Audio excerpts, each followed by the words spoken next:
Hi there. Hi, welcome to Curious Collection. I'm Will. I'm Cinnamon. Today we're going to talk about all of the eBay conspiracies that we've heard and give you our impression, our take, our opinion on all of these. So, first of all, search is broken. I hear that a million times. Search is broken. Search is working exactly the way they want it to. If it was broken, they would fix it. It's that simple. We can delve into it. We talked about how, personally, how we are sellers. We are researching hundreds of items a month. The typical eBay buyer is not looking at the types of diversified products that we as sellers are looking up. So basically, my take on the algorithm is that you feed it in a couple of words, it's going to give you the best search results for you, a personalized search for you. If you're looking for a specific model of Legos, as an example, there may only be 5 to 10 search results on some of these retired pieces. But they're going to show you other things that are similar, because if I'm shopping for my son and I want to buy him a Lego set, and I know that he wants that Minecraft Lego set with the llamas, right? Then obviously that's the one I'm looking for, but I might see some other Minecraft Lego sets that I'm like, ooh, he's going to like that one too. Or, oh, you know what? This other one is a bigger set. So he might only ask for the $20 set, but I want to buy him the $40 set. Right. Or they may show you a shirt with the Minecraft llama. And he probably like that too. You have a history of buying shirts for children. Right. Or they may throw in a Minecraft llama plush because you have a history of buying llama plushes or plushes. And he'd like that too. And, and as a buyer, as a mom who's looking for stuff for my son for Christmas, I would probably click on any of those things, honestly, because any of those things would apply to me. I'm not only looking for that one specific item and that's it, right? As a person, as a buyer, sometimes I impulse buy things too. So when I see that Minecraft t-shirt and I'd be like, you know what, fine, I'm going to buy that too. And then my husband's going to yell at me because I spoiled my son. Fill the cart up. Right. But let's be real. I worked in retail for 20 years. My goal as a merchant in a retailer was to get people to impulse buy as much garbage, as much stuff that they didn't need, didn't want, weren't looking for as possible. Yeah. eBay's trying to do the same thing.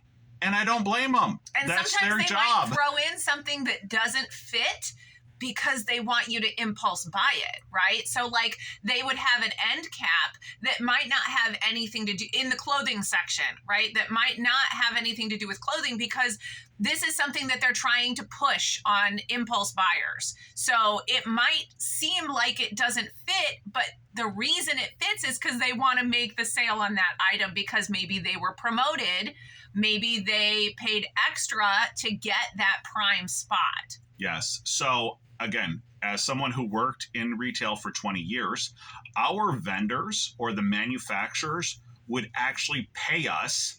Now, this is shocking to everyone out there who's never worked in retail and doesn't know the marketplace, but they would pay us to put their product in a prime position. So it wasn't because it was a great deal. It wasn't because it was necessarily seasonally appropriate. It was because we were paid to do it. The same way that eBay is paid to put people's listings in front of people to get them to impulse buy them. Right.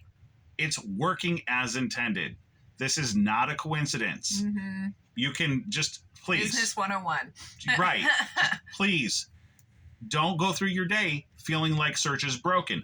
We are very frustrated about the fact that when we're trying to do research on items, we do get conflicting search results. Because eBay is designed for buyers. It's not designed for sellers. Right.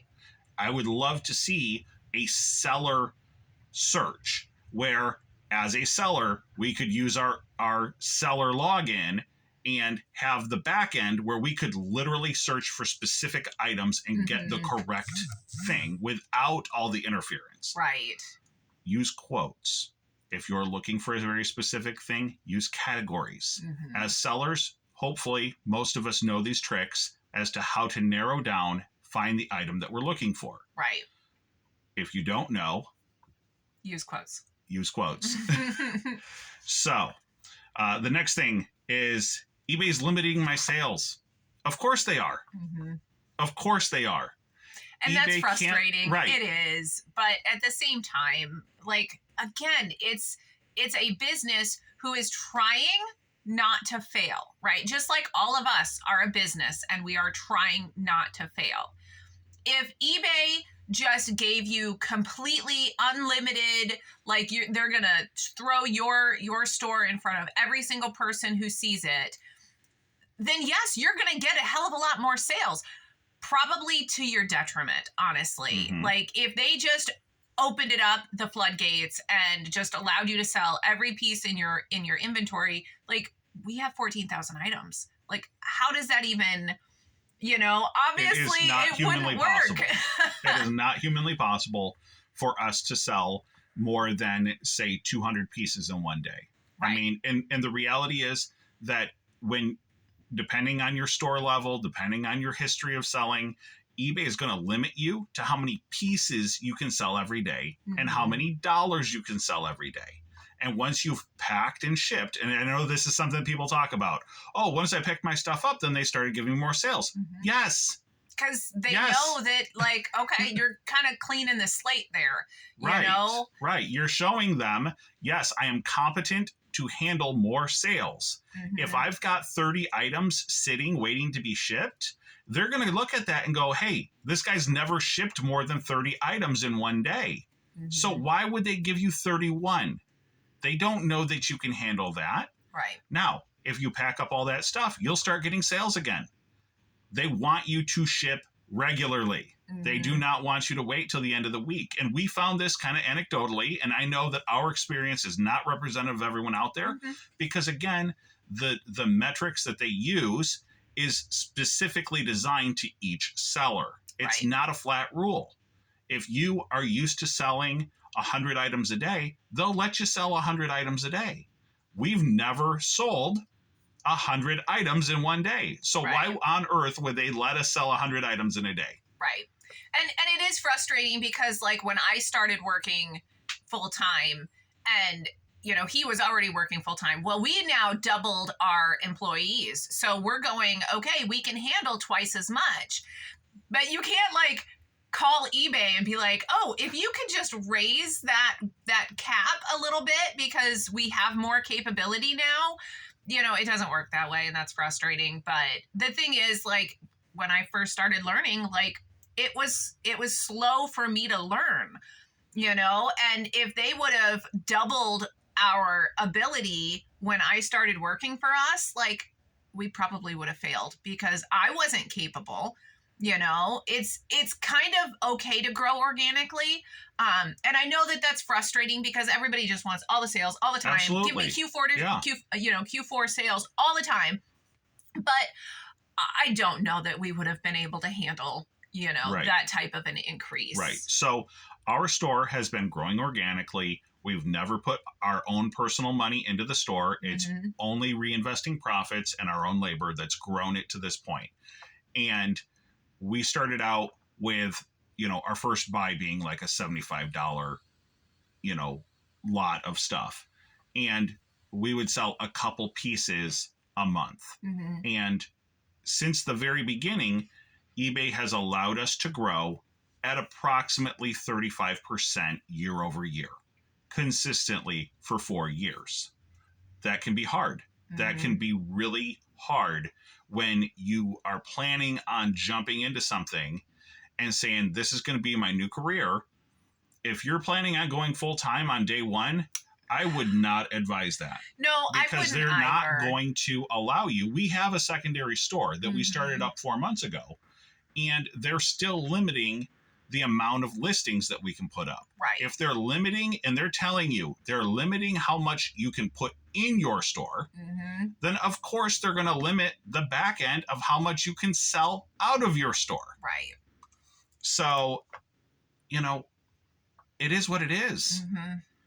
You know, Next and thing. that might be, if you feel like you need more, that's when a lot of people will try to cross list, and they'll post on other sites. They'll create that second store. Mhm. That was one of the thought processes in our mind when we did create that second store was, we need more unfettered access to more sales. Mhm. So that's why we Right. created And that eBay second is clear store. that they will allow you to have 2 stores. There are some rules around it, so definitely, brush up on that if that's something that you think. But, there's a lot of other platforms out there. Mhm. I'm not big on the cross-posting idea. I think that you should have a curated approach to all of the different platforms. I just don't don't know think enough. And honestly, like I put all of my energy into eBay because that's our main source of income, and they have more customers than anyone Yeah. else. So it would take a lot for me to try to learn a new platform and go into that. And I just don't have the mental capacity to do that right now. Yeah. So Honestly. last year we were doing live sales. We were going to the flea Mm. markets and trying to sell stuff at flea markets because we didn't have the volume of sales on Yeah. eBay that we wanted. So again, getting upset at eBay because they're limiting us to a controlled growth. If you understand that that's what's happening, it makes it slightly easier to deal with. I don't know. Next is eBay is punishing people. They're shadow banning me. They're not allowing people to look at my stuff. I can't find my items in search. Yeah, they are. They are. And it's probably because you're a poor performer. If you have 95% or less feedback, they are going to limit your exposure to their marketplace because they don't want that bad apple to spoil the entire bunch. They don't want a customer, a potential repeat customer or a good customer, to have a bad experience. We had we talked about it a couple weeks ago. We had purchased a coral necklace, Navajo necklace, from someone for around $25, which was a third of what the item's value was. Mm-hmm. And we were excited. We were actually going to buy this item. We're going to repost it to the site. It's not something that we normally do, but it was such a great deal that we jumped on it. The person waited a week, canceled the order on us, and then 2 weeks later relisted the item. They never sent us a message saying, "Hey, I found the item. Would you like to buy it?" No, they went and relisted it for more money than what they had accepted our offer at, because I'm assuming as a buyer that they didn't, they realized that the item was undervalued and they wanted to get more money out of it. Yeah. So they just canceled the order. Right. And they did not have, I went and looked at their feedback. They had a 95% feedback. They had tons of complaints that they canceled orders, that there was no communication, that they were a slow shipper. All of the red flags that as a buyer, I should have been looking for. And I was so overwhelmed with the idea that I'm going to get this great deal that I fell for it. Yeah. I had another experience on eBay. And again, these are the things that ruin buyers' experiences and run them off the platform. We had purchased some boxes, 8x6x4 boxes. It was a great deal, half the price of anyone else on the platform. And so I put the order in, not thinking anything of it. And I see that the seller is in Papua New Guinea. And I said, well, that seems rather odd that someone from Papua New Guinea would be shipping boxes, because that's a large, heavy item. And so we wait a week and a half. The boxes are delivered, and it is a ring size envelope. Yeah. So like a bubble 2 by mailer 2 that was like that big. Yeah, a 2x2 bubble mailer with a label on it. Clearly not boxes. Clearly a scam. But it said it was delivered. Right. So they intentionally put the wrong address. But we live in a small town.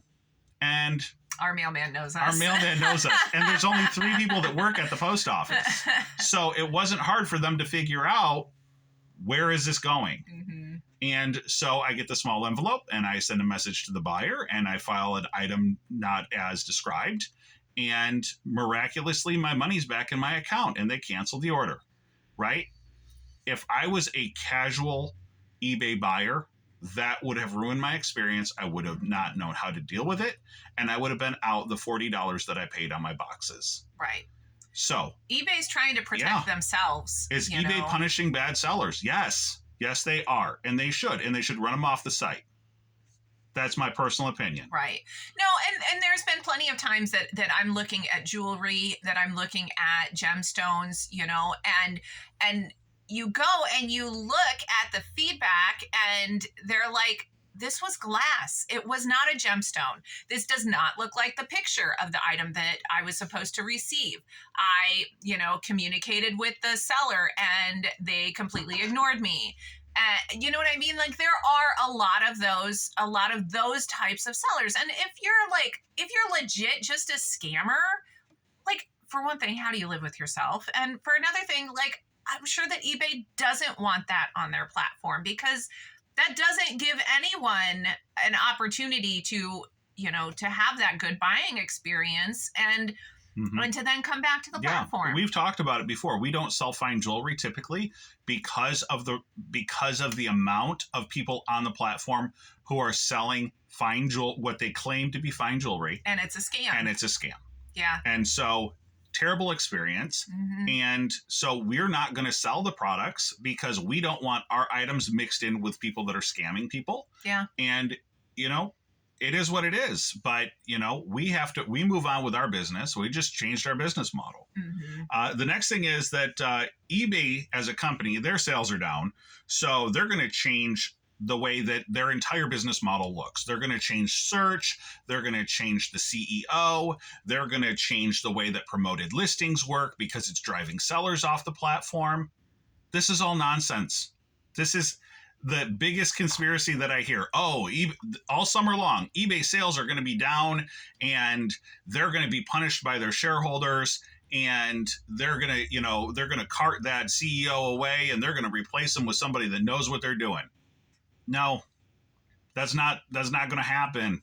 That's nonsense. eBay's making an insane amount of profit. Why on earth would they get rid of their CEO who's driving so much profit to the bottom line? People have like this injustice syndrome where they're like, well, it's all about me and what I believe. So I believe that, it's unfair that eBay is charging so much on fees. Or it's unfair. It is. I hate it. I think it's a bunch of crap, I absolutely think it's a bunch of crap. But that doesn't mean that corporate eBay thinks that there's anything wrong with what they're doing. Right. They're a corporation. That's the difference between corporations and small businesses like us, where there's like that human connection. There's that human. We genuinely want our customers to open up their items and be like, oh my goodness, it's a wonderful present. Like, that's what we want for our customers. eBay doesn't give two shits. Like, I mean, I'm sorry, but like, they're a corporation. They just care about the bottom line. That's what it's about. And they're a corporation. That is what it's about. It's not about the human element. That is their mandate. Their mandate is to extract as much money from sellers and buyers as possible. That is their mandate. Legal mandate. So they're not going to get rid of promotions. They're going to continue to expand promotions. I do not believe that all of the promotions that they have out there are for everyone. I do want to do a video in the future about promoted listings, promoted store pages, promotions off-site. I think that there's so much garbage there. And I do want to talk about it in a future video, but they're not going to take these things away. They're going to continue to extend them, and they're going to continue to raise that minimum. Right now it's a 2% promoted listing minimum. They're going to continue to ratchet it up, because if they can do it, they will. Yeah. If they can get more money out of your pocket, they're going to. So no, they're not going to get rid of promoted. There's this fantasy that people think that, oh, well, we're going to, as a selling community, we're all going to come together and decide to not promote our items together.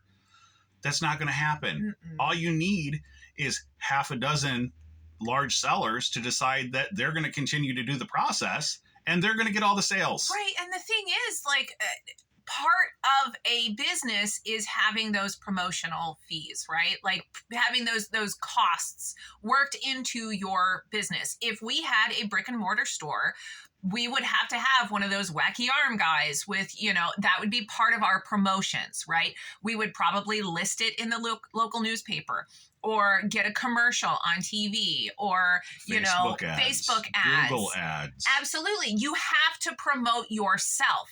Nobody is just going to happen upon you accidentally and just fall in love and word of mouth is part of it. Absolutely. But you still have to have business cards. You still have to have like postcards that you throw in people's mailbox. You still have to do things to promote your business. So having promotional fees on eBay is it needs to be worked into your business processes. Yeah. And, that was something that eBay started changing, 4 or 5 years ago, is they said that we're not going to continue to promote you. They're going to work, in my opinion, they want to be a mall. They don't want to be, the bus that brings you to the mall, right? They're done bringing you the customer. If you want a customer, you got to pay for the customer. You got to go find the customer. They said that they were going to stop promoting items that were under $20. So if they're saying we don't want you selling items under $20 because we're not going to pay for advertising on those cheap items, pay attention. Yeah. Our average sale is $20. It is. So, yes, we have a wide variety of stuff that is low value. Mm-hmm. And we understand that eBay's not paying to promote those items. If we want to sell that type of stuff, it's on us. Yeah. But it's a good thing we do, because that whole like limiting sales thing, like there's days when we hit our sales number, and then after those couple of big ticket items, like all we sell are postcards. Right. So yesterday, as an example, we had sold a model that was $100. We had sold a photograph of some football players from the 1950s that sold for $45. Mm-hmm. So we had hit our upper threshold, our upper cap of what we perceive to be our limit.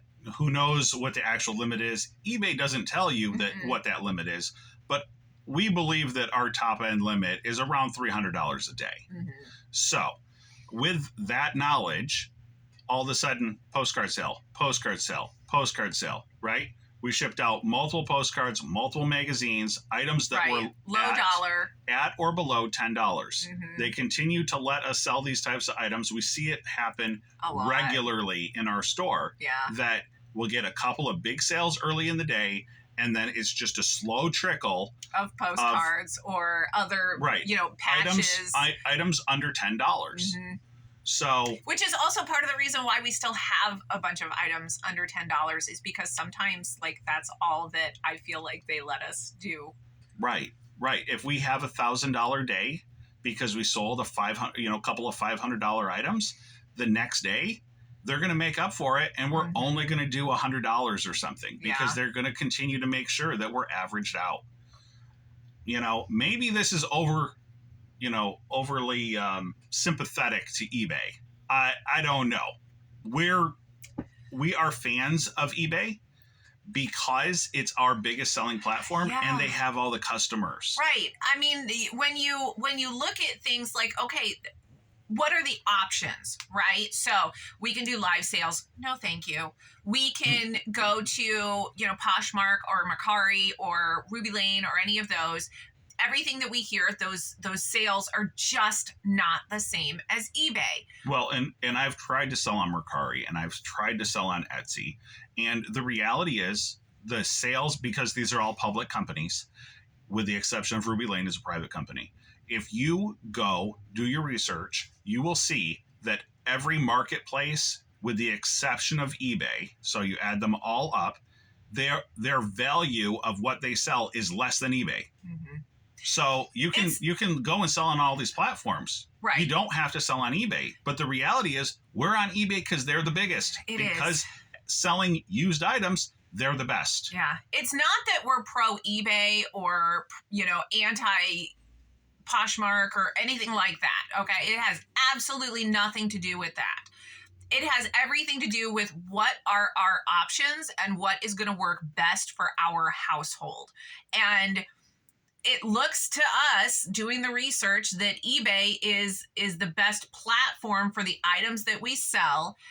And these are the shortcomings that they have. And the thing is, like, we kind of have to deal with it. So how do we make our business better dealing with the shortcomings that are in front of us? Like, yeah, we could just bitch about it all day long. We could talk about how unfair it is. We could talk about how awful it is. And we could just have that pit of blackness in our heart. And I don't want to live that way. Like, for real, I want to work our business. I want to sell beautiful, pretty, shiny things. And then at the end of the day, I want to have family time, So. Yeah. Yeah. We don't want to work 12 hours a day. No. We don't want to cross list onto 17 different platforms. And if you do that, that's great. Right. That's more power to you. Absolutely. Everybody has different goals. The reality is for us, taking the item, throwing it in a mailer with a label, I can do that from any platform. It doesn't have to be eBay. But again, our goal is to just make the sales so that we don't have to do this 12 hours a day. Right. So, I like to clock out by 3:00, honestly. Like, nope, I'm done. We do start at 6, so don't let her fool you and think that she's only working 4 hours. And we still answer messages, and we still ship, and we still do all of that. So, that doesn't count as work, apparently. That's our take on all of these eBay conspiracies. If you've heard any other eBay conspiracies that we haven't heard, and you want to chime in on those, absolutely throw those down in the comments. Or you know what, if we're just way off and eBay search is so broken that you can't even find yourself, then let us know too. Yep. All right. Thanks, guys. Like, subscribe.